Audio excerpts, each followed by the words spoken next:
할렐루야, 좋은 아침입니다. 오늘도 주님의 말씀으로 저와 함께 승리하는 하루를 시작해 보겠습니다. 토요일 17일자 말씀입니다. 자신을 제어하십시오. 그러므로 너희가 더욱 힘써 너희 믿음의 덕의 지식을, 지식의 절제를. 베드로후서 1장 5절에서 6절 말씀입니다. 절제라는 단어는 헬라어 에크라테이아에서 유래했으며 절제력, 즉 자신을 제어하는 능력, 자제심을 의미합니다. 이것은 하나님의 자녀로서 당신의 삶의 모든 영역에서 관련이 있으며 아름다운 사실은 당신은 자제력을 달라고 주님께 기도할 필요가 없다는 것입니다. 그것은 재창조된 인간의 영의 열매 중 하나입니다. 오늘 본문 구절은 당신이 자제력이 부족하지 않다는 것을 명백하게 알려줍니다. 왜냐하면 여기에는 더하다 라는 동사가 사용되었기 때문입니다. 말씀은 당신이 지식의 절제를 더해야 한다고 하고 있습니다. 당신은 가지고 있지 않은 것을 더할 수 없습니다. 그것은 당신의 영 안에 있습니다. 그리스도인이 왜 스스로 절제를 해야 하는지 모르겠어요 라고 말한다면 그는 하나님의 말씀의 진리를 받아들이는 것을 거절하고 있는 것입니다. 당신의 삶의 그리스도를 받아들였을 때 당신의 영은 스스로 절제할 수 있는 능력을 갖게 되었습니다. 그러므로 당신은 영으로부터 삶을 관장하는 것을 배워야 합니다. 성경은 말씀합니다. 자기의 마음을 제어하지 아니하는 자는 성읍이 무너지고 성벽이 없는 것과 같으니라. 어떤 일이 당신의 마음을 현혹시키거나 안달하거나 노하게 하는 것을 거절하십시오. 인내의 가치를 배우십시오. 당신을 격노케 할 만한 상황에서 자신을 제어하십시오. 자제력을 연습하십시오. 당신은 당신의 영을 다스릴 수 있기 때문에 화가 치밀 때 갑자기 미소를 지으며 평정심을 유지할 수 있습니다. 만약 당신이 끊고자 하는 중독이 있다면 어떻게 해야 할까요? 절제는 당신 안에서 중독을 극복할 수 있게 합니다. 성경은 말씀합니다. 죄가 너희를 주장하지 못하리니 자신에게 말씀하십시오. 죄가 나를 지배하지 못하므로 나는 이 일을 하지 않을 거야.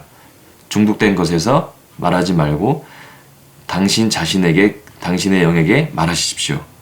이렇게 함으로 당신의 육신에 속한 것으로부터 자신을 자유롭게 할 수 있습니다. 당신 안에는 제어 장치가 있기 때문입니다. 아멘. 우리의 속담에 참을 인 세게면 살인을 면한다 라는 말도 있습니다.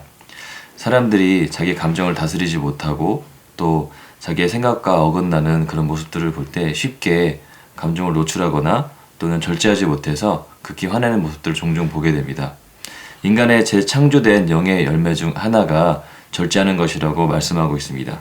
이 절제는 정말 우리가 가져야 될 최고의 덕목일 수도 있겠습니다.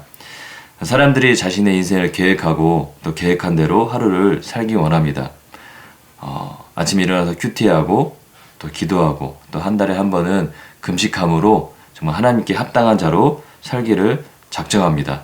정말 그대로 하려고 하지만은 정말 마음대로 쉽게 되지 않는 경우를 보게 됩니다. 하지만 우리에게는 절제할 수 있는 그런 능력이 있기 때문에 계획한 대로 충분히 행할 수 있는 그런 본성을 가지고 있습니다.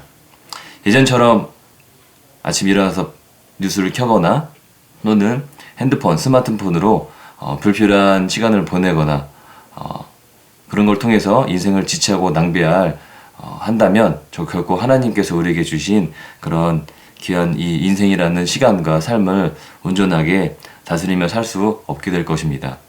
또는 계획하지 않은 친구와의 만남과 또 쓸데없는 쇼핑으로 인해서 시간을 보낸다면 정말 하나님께서는 그런 삶을 별로 좋아하지 않을 것입니다. 하지만 우리에게는 그런 것들로부터 해방하며 절제할 수 있는 능력이 이미 우리 안에 있기 때문에 우리가 하나님의 말씀을 선택해서 우리의 생각과 고백을 바꾼다면 우리는 그렇게 놀라운 삶을 살게 될 것입니다. 자, 오늘 본문 말씀에 이런 말씀이 있습니다. 죄가 너희를 주장하지 못하리니 자신에게 내가 스스로 정말 말씀하고 있는 것처럼 자신에게 말하십시오. 죄가 자신을 지배하지 못함으로 죄가 나를 지배하지 못함으로 나는 이 일을 하지 않을 거야 라고 생각과 말을 돌이켰을 때 우리는 그런 삶을 살게 될 것입니다. 자, 오늘 참고 성경 말씀 로마서 8장 13절 말씀을 보겠습니다. 여러분이 육신을 따라 살면 죽을 것입니다. 그러나 여러분이 성령으로 몸의 행실을 죽이면 살 것입니다. 라고 말씀하고 있습니다. 육신이 원하는 대로 산다면 그것은 육신의 행실을 쫓아가는 삶일 것입니다. 하지만 정말 성령으로 성령께서 우리에게 원하시는 지시하시는 그런 삶을 살게 되면 정말 그 삶의 끝은 승리일 것입니다. 자, 두 번째 로마서 13장 14절 말씀을 나누겠습니다. 로마서 13장 14절입니다. 주 예수 그리스도의 옷을 입으십시오. 정욕을 채우려고 육신의 일을 꾀하지 마십시오. 같은 말씀입니다. 결국 육신을 쫓았을 때 그 끝은 사망인 것입니다.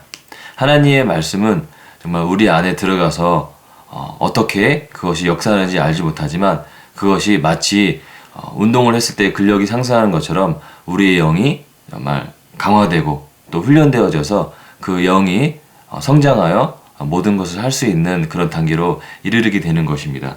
하나님의 말씀이 우리의 생각과 우리의 입술을 통제했을 때 그것이 그 말이 결국 우리의 삶의 실제가 될 것입니다.